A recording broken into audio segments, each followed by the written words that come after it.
Okay. Okay, are we gonna get feedback? How do I? Oh, I have to do this.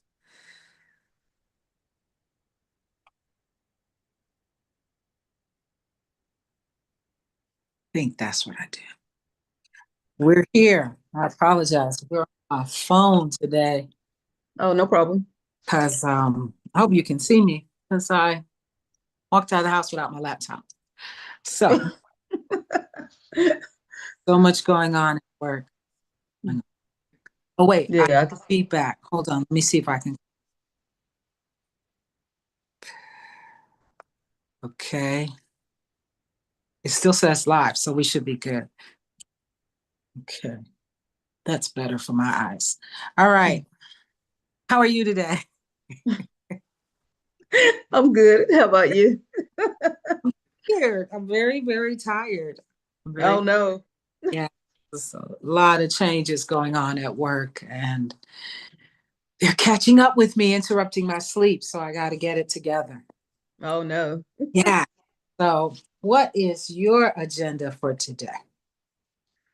Um, I guess go over the outcomes. Okay. And I don't know if you want to hear a little bit about Saturday. Okay. I would love to hear about Saturday. So it went very well. I think the biggest hit was the therapist. Okay.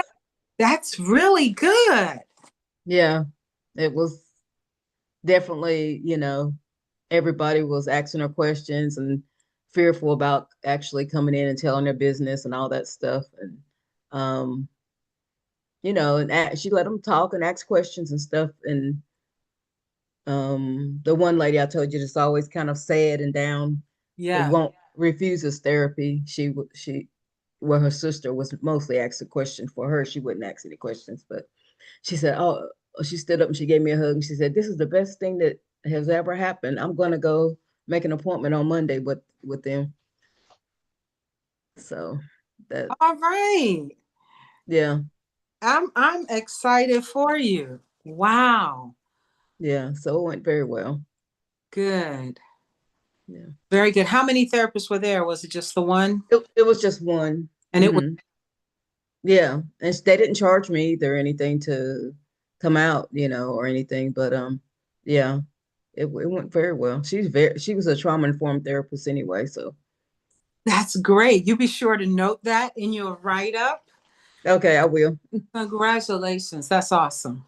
Yeah, it went good. Everybody enjoyed it. They just said the time wasn't long enough for them, which I knew it wasn't that long, but they said it wasn't long enough.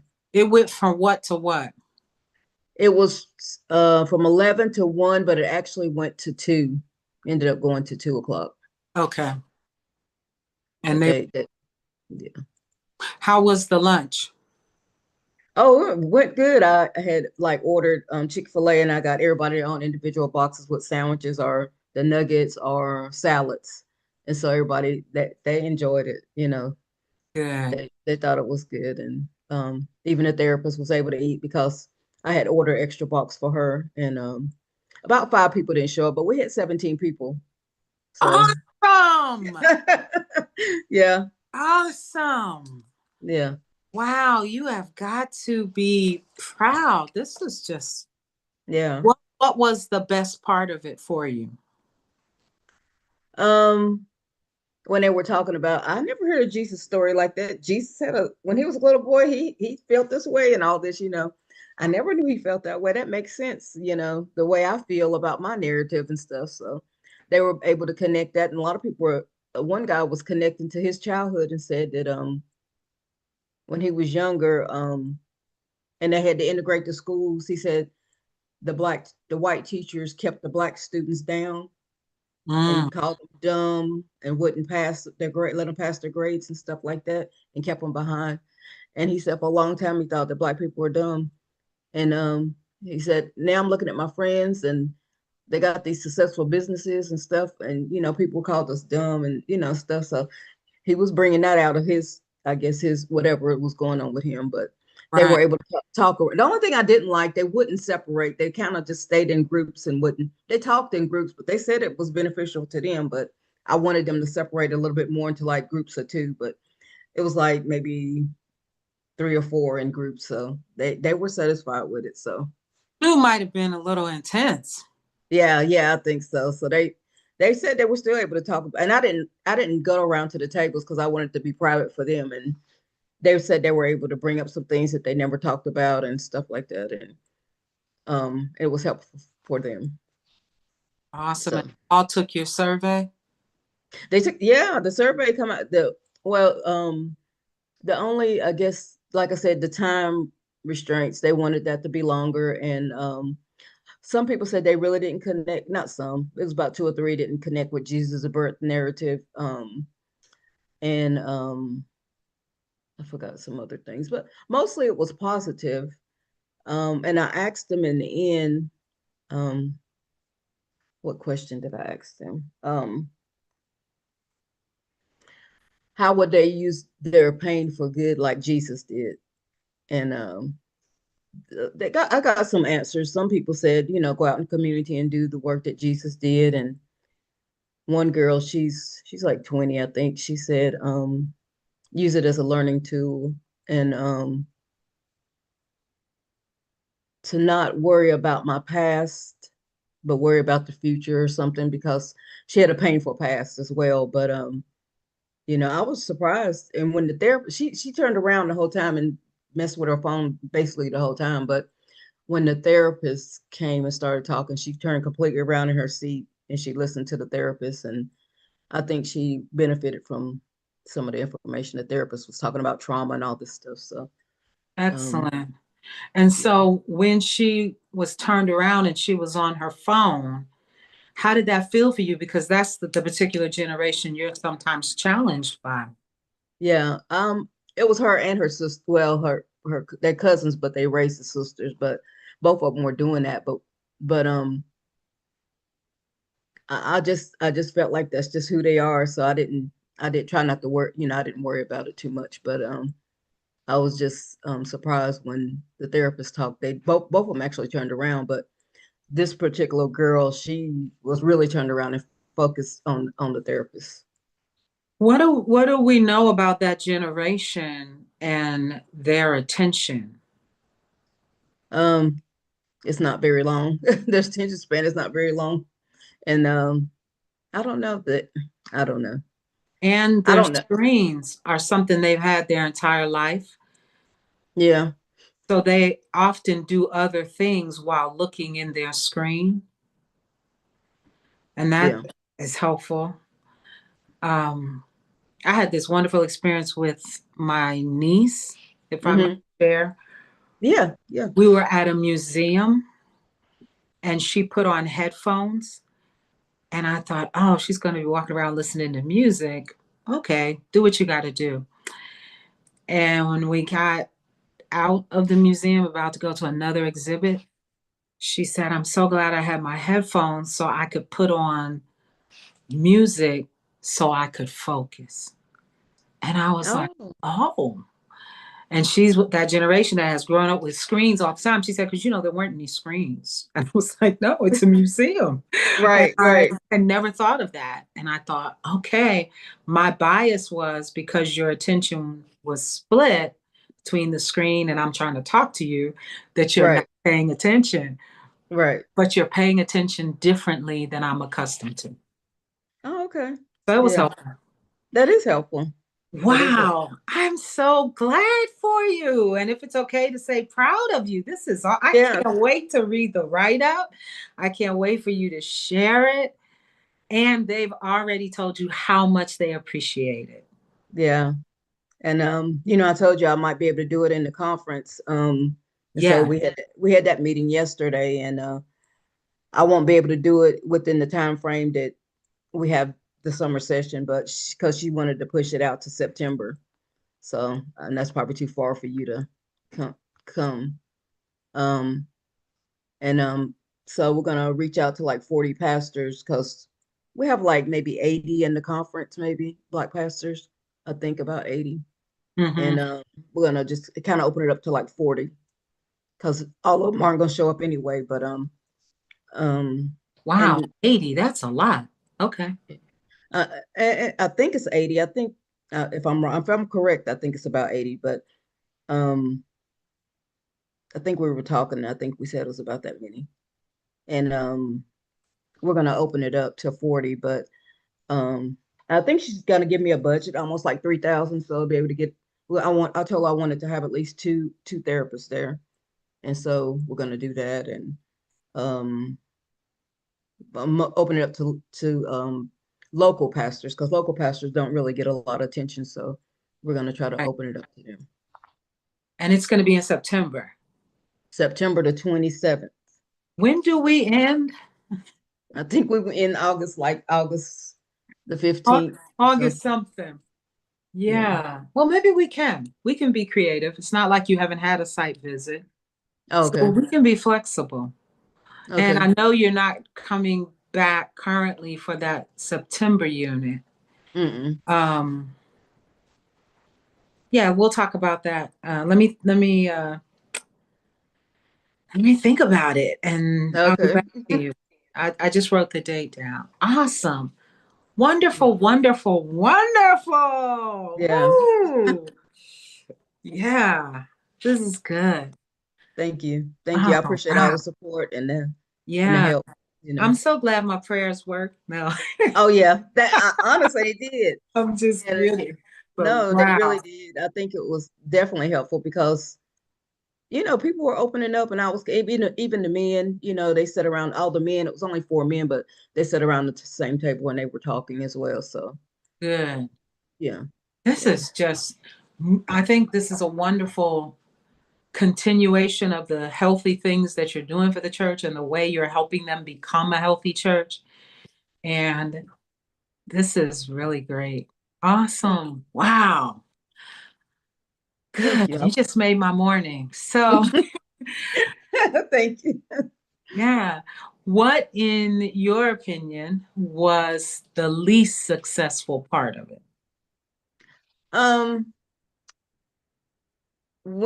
I probably should have had the therapist come in maybe later because I kind of had to interrupt them in their conversation to let her, but they didn't seem to mind, but I felt like it made interrupted the flow of a good conversation.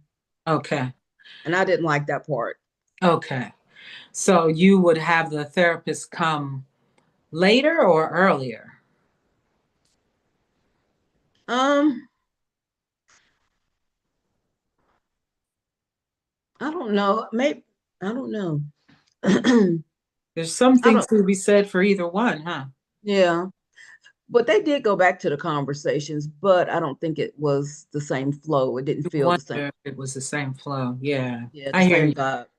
Right. I mean, and we're gonna do it a little differently at this next one. We're gonna actually have the two therapists and we're gonna have it a longer period of time. We're gonna have it from like 10 to 4. And if people want to meet with the therapist for like 15 minutes of, each person, we're gonna allow that time for frame for the Oh, people. That's wow. what The therapists are open to that? she's gonna try to find the therapist that came to one I had was a white lady, which is fine because she did fantastic. But she wants to have black therapists. So Okay. she's gonna find some, and she knows some, and I think she's gonna talk to them about that. So I'm not sure she'll let me know that part, but Right. yeah, Okay. Okay. Well, that's a good learning. And like you said, it could go either way, but yeah, I appreciate that you're like, I don't want to interrupt the flow of the conversation. I get it. yeah. I felt like it was just kind of hard thing for me to, interrupt that, but because they were on a roll talking and everything, and you know, I was just going about my business, just maybe doing, I think I was cleaning up some, and I even went to the back to my office just to get myself together a little bit, because it Good. was kind of overwhelming a little bit, but What uh, was the overwhelming part? um, I guess just the whole event actually taking place and coming together, and and then I talked for about maybe 20 minutes about the narrative, and then shared some of my story, and just that, you know how it makes you feel Yeah. kind of like you just you did a Right. lot. So just kind of gather my own self back, But Yeah. That's good self-care, good trauma-informed care, good self-awareness. yeah, Awesome. Wow. Okay. yeah. All right. Anything else you want to share? That was just wonderful. I think that's it. I actually called one of the yes. I found out yesterday that I'm over another committee, which I'm like, come on, one more thing. But I They have to love do giving the you committees. yeah. I'm like the Martin Luther King Jr. event in January, so I have to plan that. Me and the other lady I was talking to yesterday, she said that's us. We have to do this. So um I told her how, I kind of wanted to go, and she was telling me how she wanted to go and the speakers, and I told her I definitely want a youth speaker involved, and so I was able to call one of the teenagers at not she's not a teenager, she's 21 at my church, the one of them that's always on the phone, and I called and talked with her. I was kind of nervous about it because what am I gonna say, and but she was just happy and laughing, and yeah, Pastor, I'll do that. So she's gonna speak at that Martin Luther King um Wonderful. yeah, she's gonna speak, and she said, "I'm happy to do that. I'll do it. I'll do anything." I was like, "What?" So Awesome. yeah, so I like to plan things way in advance. I'm not a last minute person. I can't deal with that. I have to have everything, you know, Right. ahead. So I'm glad to get that out of the way, and some of the speakers and stuff. So we did a lot of that yesterday. So I'm happy for that. Powerful. Yeah. Powerful. Wow. That's great. Awesome. Awesome. Awesome. Okay. Um, do you want to look at the outcomes? Yeah, let's look at And the you've already outcome. sent them to me. So forgive me. I'm gonna don't worry about putting it on the screen because I'm not gonna be able to see it. Okay. So I apologize. I'm gonna look to my left where it's on my desktop screen. Okay. Okay. And you just tell me, just go to the correct date. That's what you want me to go to, July. The 29th. June, Got I think June it's June. 29th. Uh-huh. Okay. So this is the spiritual care intervention outcome. Demonstrate flexible communication styles and skills, including trauma-informed approaches that develop spiritual care relationships with one's authority. I'm aware of my role and my capacity to help people. They need to know that professional help is available if required. On June 28th, I hosted an event. I'm doing the wrong one. I'm sorry. Well, I'll do that one and then I'll go back to the other one. On June 28th, 2025, I hosted an event for church leaders who are experiencing a crisis stemming from past trauma. This event provided an opportunity to reframe the negative narrative they believed or what someone may have imposed upon them. It offered increased resilience and fostered greater compassion for oneself. I was also We also had a licensed therapist on hand to answer questions and offer support. And what was the flexible communication styles? Hmm. I don't. I'm The communication style thing is just still kind of hard for me to master, I guess. I'm always trying to look up and see what I need to say or do with that, but I'm not sure. Okay.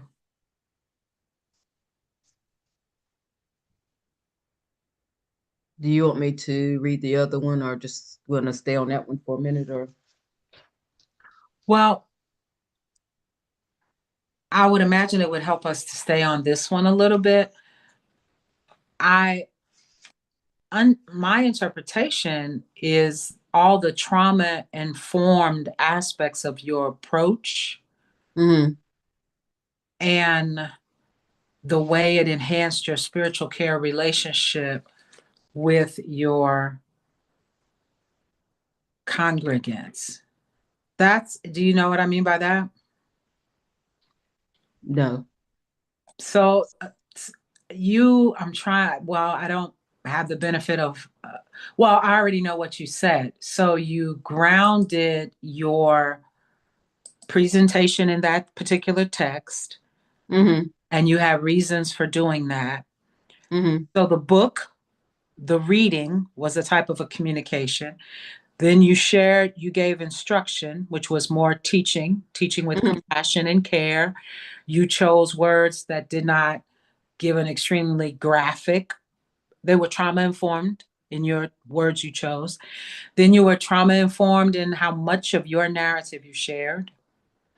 Trauma informed that you created a space for them to talk, not just with you, but one another, and not just with one another, but then you had a therapist there. Mhm. These are, don't you think are there any more trauma Um, informed pieces that come to mind for you in your communication and the way you did it? well, the lady I was telling you about, the one that was, always sad or whatever, she came up to me, she said, I don't think I could talk to anybody. And I was like, well, me and you can go back to my office and talk. You don't have to. And then her sister and another lady not told her, but asked her to come to their group. And so she came back and told me, well, they invited me to their group and I feel comfortable enough to talk with them. That's So, great. So you gave her choices. You okay. can come and talk to me. That's about, on that triangle. You didn't rescue her. You gave her a choice, and she made the Mm, choice to go to the other group, which is excellent. You had an empathetic response to her. That's all a type of communication. Um, okay. think about your tone, your pace, and your language when you shared your story. Were you crying and broken down and, oh, I'm never going to get over this. I'm so ashamed? Or did Mhm. you, yeah, right? So you were, so in the case with your interaction with her, you were sensitive to her emotional state. In your interactions with the audience, you were sensitive to theirs. All of that kind of stuff is there. Were there any cultural background pieces in particular? The text you were very intentional in selecting, I think, as we talked about it. Um, you were selective in your audience. You didn't invite everybody, you Mm-mm. invited particular people. You created a safe environment. You empower collaboration by putting them in groups or inviting them to be in groups. And you had professional, as you noted, professional support available. I think all of those things, that's the trauma informed part. And then your authority. You were the pastor. You extended the invitation. You provided spiritual guidance with the narrative. You didn't have to frame the conversation the way you did, but that was helpful. You Mm-hmm. maintained appropriate boundaries. You shared, but you didn't overshare. And as much as you could, you were probably a non anxious presence, especially when you stepped away and came back. You were able to Mm-hmm. replenish yourself to remain that non anxious presence, facilitating Mm-hmm. everything that was unfolding. You provided for them physically. I know there was food, there probably was water as well, right? Mm-hmm. Water and tea and, you know. Mm-hmm. So, all those things were demonstrations of care and diverse types of care.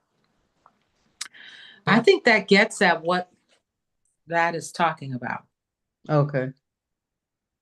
That makes sense. Thank you for explaining that to me. That's great. Okay.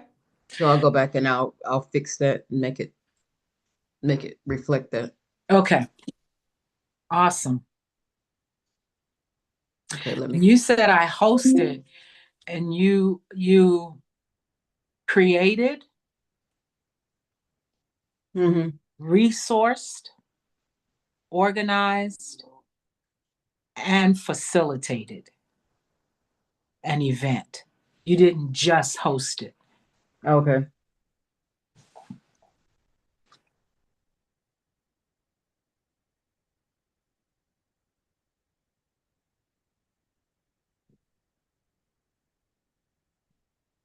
Thank you. You're welcome. You ready for Yes. the other one? Okay. Yes. Let's go back up. Okay, this is um Relational dynamics, indicator 2A10, demonstrate one's ability to describe. Hmm. 2A10. I'm sorry, I was reading out loud. Go ahead. Oh no, you're fine. Demonstrate one's ability to describe and explore roles in group dynamics. Group dynamics is new to me. I'm learning some family dynamics. Very good. Um, I have a mom with whom I have been seeing. Within this family system, triangulation is going on. The mother is the victim, the daughter is the rescuer, and her husband is the persecutor. On top of that, there's an is enmeshment Hmm. between the daughter and the mother, and the mom leans heavily on her 22-year-old daughter for emotional support. The daughter went to college 2 years ago and cried every day to get back home to her mom, and she withdrew that December, and she graduated actually this May online. Wow. Hmm. How did you explore these roles? It's very good. Um, I guess I kind of went back to the movie, um, Little Miss Sunshine, and Okay. all the things that were going on in the dynamics of that family, and it kind of seemed like it was some of the same dynamics going on within this family. So, how did you explore those roles within that family? So, I understand how you came to understand. Oh, okay. Yeah. I don't really know. I don't really understand the question you're asking. Okay. So, in this family, you've had interactions with this family. Yes. What role do you tend to take when you're with Oh. family? Mm. Um.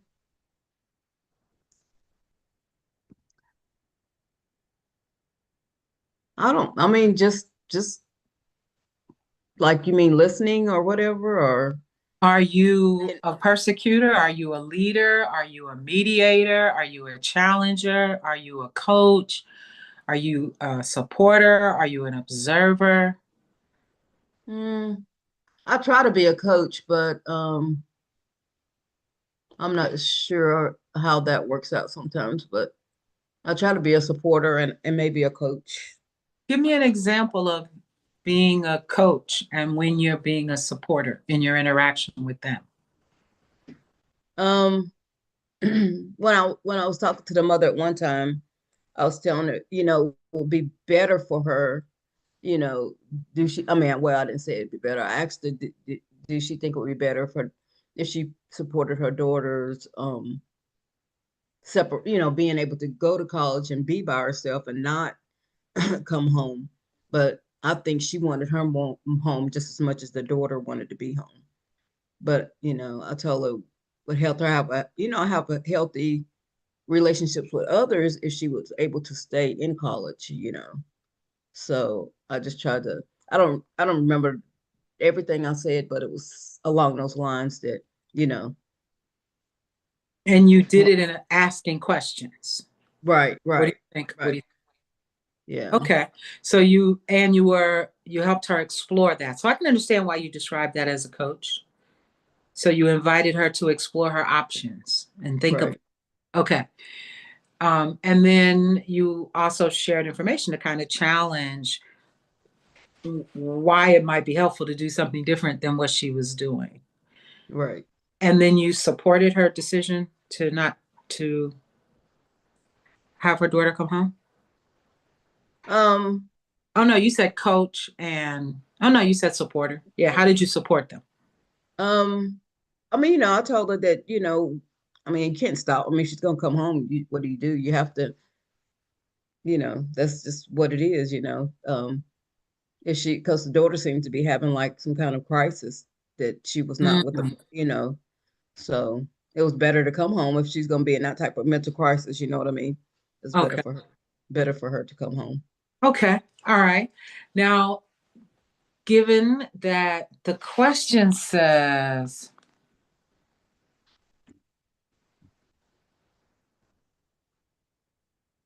the outcome says These are hard outcomes. I can't figure them out.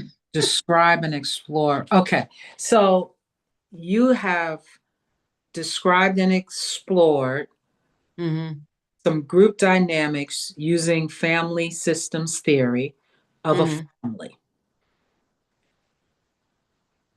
Can you explore some group dynamics with your CPE group?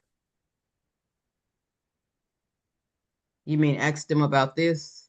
No, No. just think about it right now. Oh, That's okay. what that explore is. It's reflect. It's think. Oh, okay.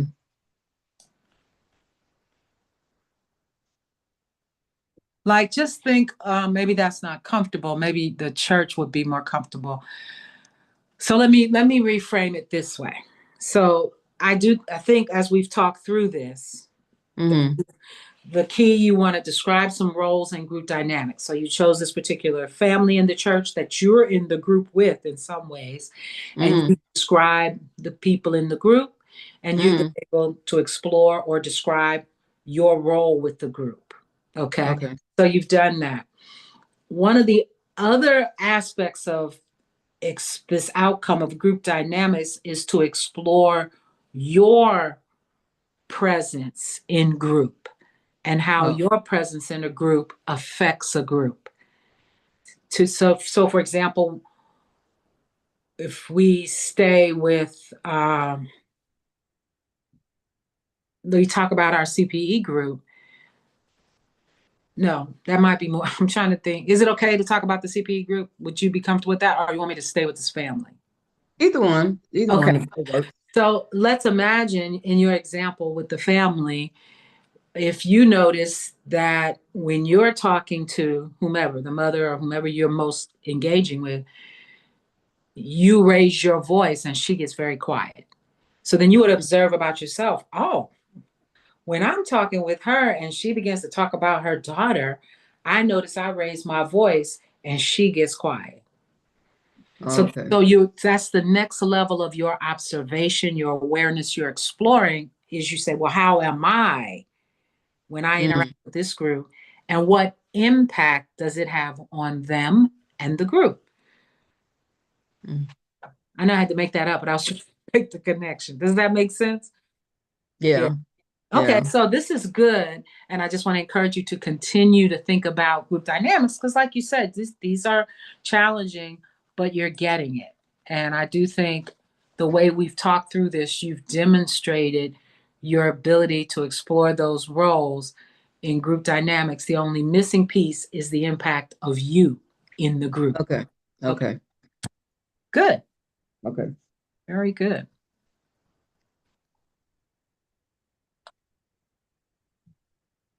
I guess just getting the language together, you know. Yes, yes. It's always a challenge, isn't it? Yeah. Yeah. Did you So, want to explore anything else today? I'm intentionally using that word now. Explore. um,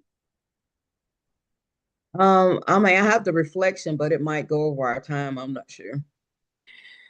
Okay. Did you want to explore any further the counter transference that you talked about in your verbatim?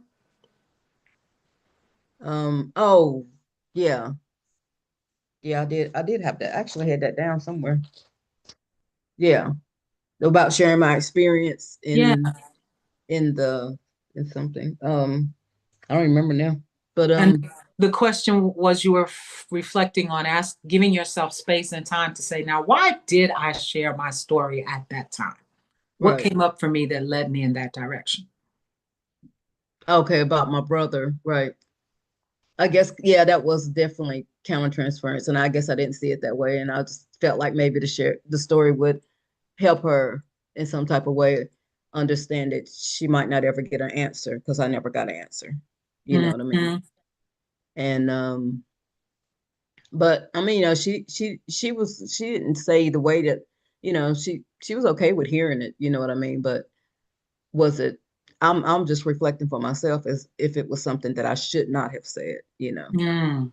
because it was her time, her story, and did I take away any from her, you know, make her feel put off in any type of ways, you know, maybe minimizing her story and putting mine up there, you know. Wow, okay. Because she was specifically wanting to understand She was, yeah, and asking you that. And what you wanted to tell her was you may not ever understand. right. And I think that came, I wonder what you think. I think that came from a place of compassion and you had some empathy for her. Okay. What do you think? I don't know. I just kind of feel like I was overstepping for some reason. I feel like I was overstepping my role. Um, Why do you think you over, not why do you think you overstepped your role? What happened in that moment that led you to overstep your role as you describe it? Maybe I felt within myself I overshared. I just felt like maybe I should have kept that to myself, you know. I understand that you feel like you overshared. What I'm curious about is what was going on with you in that moment. Um, mm, I guess it just brought back up the memories of what happened, you know. Um, and I guess not getting the answer. You never, you know, you're not gonna ever get an answer for what happened because that person is always gonna be in denial that it even happened, you know. For me, that's how it was because he even told one of my other brothers, "Oh, don't listen to Lisa. She always lies. She tells lies or whatever." And my brother told me that. My other brother told me that, and I was like, "Okay, you know." Um, but anyway, I mean, That's a powerful observation, Lisa, that you realize in your experience, you never got any answers. And in particular, you never got any answers because your perpetrator denies their actions and even portrays you as someone who lies. right, And so when she wanted those answers to why, it sounds like it brought you to your wall of never getting an answer to why. right, yeah. How have you gotten over that or worked through it? Um,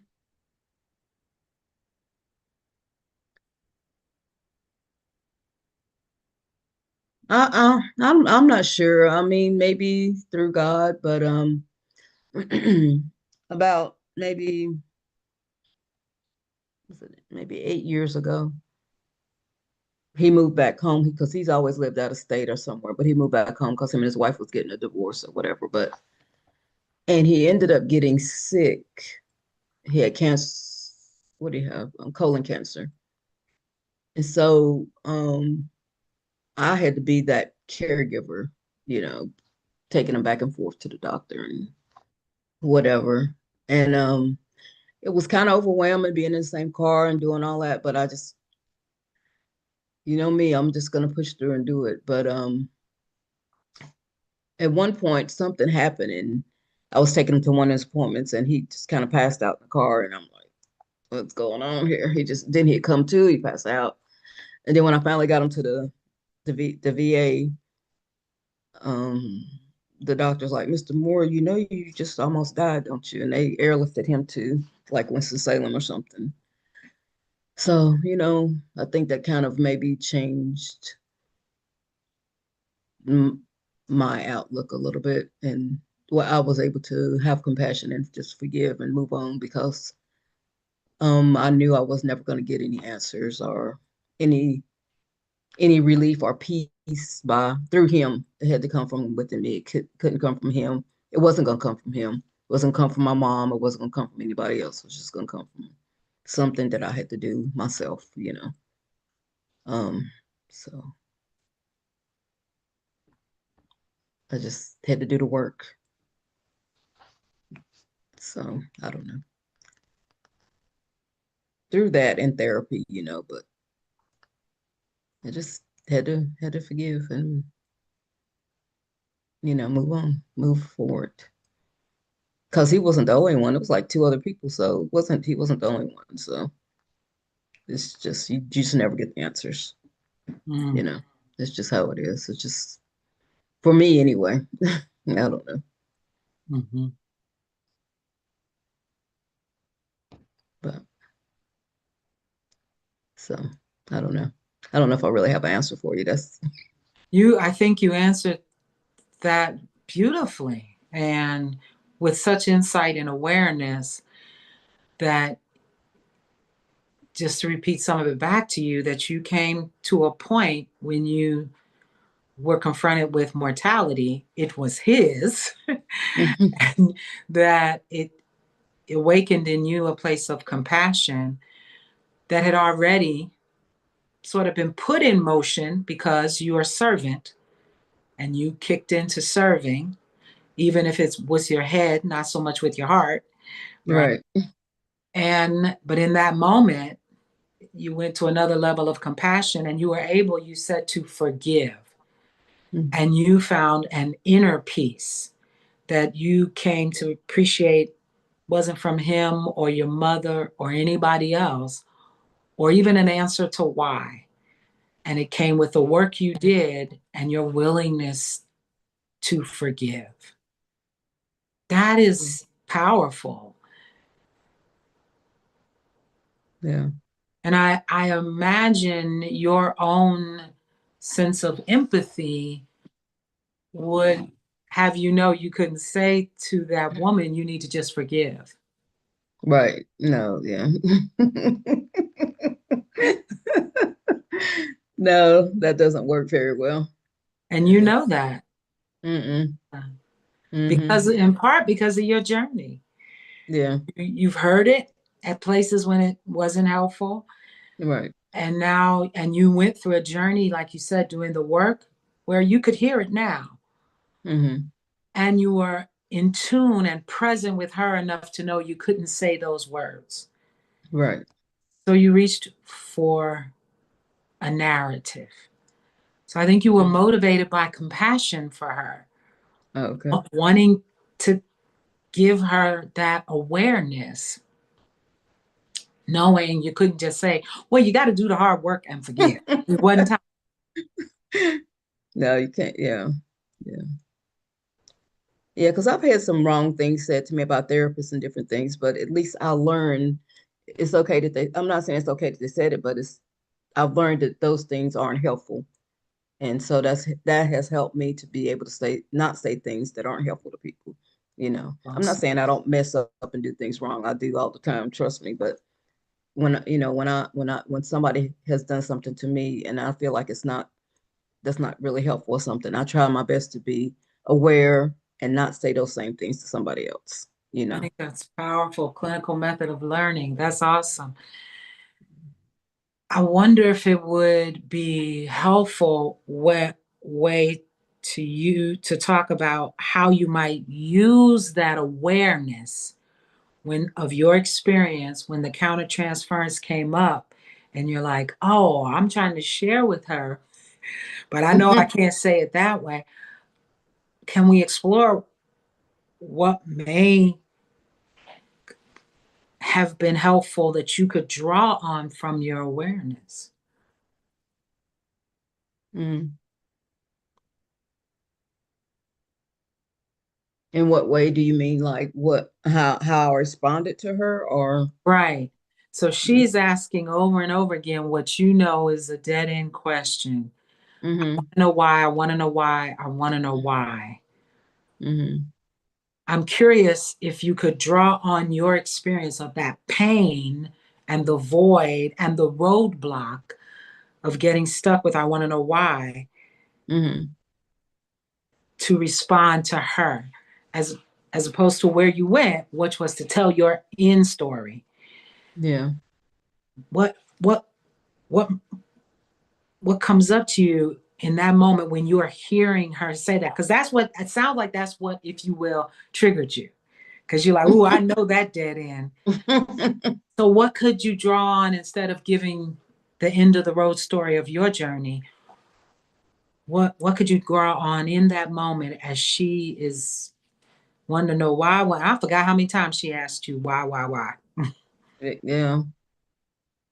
Yeah. I don't know, because this is sort of the same scenario in the next verbatim that I'm getting ready to do. Well, I'll be sending in tonight. A woman kept asking why about something, and I told her that I couldn't give her an answer to why, but it's just part of the human condition of the world. Hmm. Um, Hmm. People are human and they're gonna do whatever they want to do, and we can't, you can't do anything about it. And hers, this situation is different. Hers is dealing with her daughter, and she kept asking me, "What would you do if it was your son?" So I don't know why people always try to draw me into what me, but I told her, I mean, I basically said I didn't know what I would do if it was my son. I said, but it's hard navigating adult children because our children change when they get older. They're not the same little kids you raised. They're adults and they got their own ways, they got their own thoughts, and they do what they want to do. And I told her that, you know, I don't know if I what I would do in the same situation because that situation hasn't landed at my door. But I can't say that my son wouldn't do something like that because I don't know. I don't you never know what people are gonna do. People gonna do whatever they want to do, and you just don't know. I can't say, oh, my son would never do me like that. I can't say that. I don't know that. You know, I don't have the confidence to say that he wouldn't do it because I don't know. And so I told her, I just don't know. I don't know. But it seemed like she was trying to draw me in this triangle, and I was trying to get out of it. And I was like, Lord, help me. But she kept asking me as well. So I don't know if I answered. I don't know. Yeah, well, I noticed you shift to that other scenario because there are similarities. May I draw you back to the conversation with the woman? That's intense. Why? Because you have an intense, very, very similar why experience. And I think, I'm curious if you think this might be helpful, but I think you have a powerful moment of empathy as opposed to an answer, even Mm-hmm. if the answer is I don't have the answer, or an answer, let me tell you my story. It could be a powerful moment of silent empathy, Mm-hmm. of I hear you, that why, and then you can name it how it feels can ache at you. Well, Mm-hmm. that why can be so heavy to carry because you know, right? And stop so that Okay. there isn't an answer to the question. Because when people ask us questions, our reflexes try to have an answer, especially when we have authority. So maybe the way you could draw on your counter transference is what you know about that heavy burden of staying stuck in why, and empathize with her. Yeah, that place of why Mm. is difficult. And then Okay. as you told her, I don't have an answer for you. That's really hard, and you keep putting it back on her because I think you told your story out of a desire to have empathy and to give a response.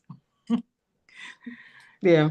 And so maybe the response is to create more presence and draw in closer because you can say words that communicate to her, I understand, without it being, I know exactly what you're going through because you would never Right. do that. But you're able to say things like, it can be, a heavy weight or whatever your language would be, Mm-hmm. where she would go, yeah, and Okay. hopefully say more. Does that make sense? Yeah. Yeah. Yeah. Okay. So And go ahead. I'm sorry. I just want to acknowledge I'm not saying you overshared or you were wrong. That's you're saying that. I'm just unpacking with you that moment when you shared that in the face of a question, what may have been going on with you. And then you might choose to do something different the next time. But I'm Yeah. not saying you were wrong. I'm not saying that. Yeah. No, but I wanted to know something else that I could do because, um, and I struggle with um people who don't talk about God, which was in my next Mhm, verbatim, because she mhm. doesn't talk about God, and so I don't want to bring God up because I don't feel like I don't know. I know we're supposed to ask certain questions and stuff, but if they don't bring God up, I don't bring God up Okay. because I don't know why. That's always been something in me, and even with my son, I don't preach to him because he don't go to church and none of that stuff. I Right. just don't do that because I don't. From one, I don't think it's helpful. Okay. And so I struggle and I lack in that area, and I think that's why I have a hard time in my sessions with people. But my church people, of course, they go to church. I know that, but some of the people that I do have in my verbatims and stuff, they don't go to church. They don't talk about God or any of that stuff. So it's hard for me to kind of bring God up, you know. And And- so what I'm hearing you say is, so what is helpful is to have a way to be present with her that doesn't have to have God talk, right, but is drawing on that counter transference and that experience to just be closer, to be able to identify with what she's saying. Yeah, because you have awareness and insight and experience. I hear you, and we don't have time to talk about it here, and maybe it will come up in your verbatim. yeah, it Uh, will. Yeah, when, if I can tease you a little bit, when God has been taken out, as you took God out this reading, I'm taking God out. When God has been taken out, you don't know that part of someone's orienting system. You're very hesitant to go. right. And I think that is an excellent observation. I think it's an excellent observation. And I'm hearing you also say, and I realize I'm not supposed to go there. I'm following them, not proselytizing them. Right. So that's an excellent observation. And I just want to affirm the awkwardness of that. And that if it wasn't awkward and making you hesitate and not go there, then I'd be nervous. Oh, okay. But you're right where you should be Oh, okay. because you're trying to have understand their orienting system, not have them take on yours. Right. Right. And even though we might say God and call God by the same name, it's probably not the same God in the Mm, sense that we don't have the exactly same theology. right. I think sometimes the comfort we take, because now I know you sit right next to me in church. We read the same Bible, we hear the same sermons, we sing the same songs. You understand God like I do, and no, I probably don't. Mm-mm. So if that's any help, even when the people do, Go to church and it's a stuff. Yeah. different God, It right? it, it, re- it really is, and I'm learning that, and I'm grateful to be able to have that awareness now that everybody has God on some different level, and it's not the same, like you said, so I'm grateful to be aware of that, Yeah, that's a great place to be. I'm Yeah. grateful you're aware of that too. I do need to stop right here. Thank Yes. you. Good work. Good Thank you. work. Now I got to go try to find that other person because I think the same thing's going to happen to them. Very good work. I look forward to reading your verbatim and seeing you tomorrow. Thank you, Lisa. Thank you. You're Thank you. welcome. You rock. You rock.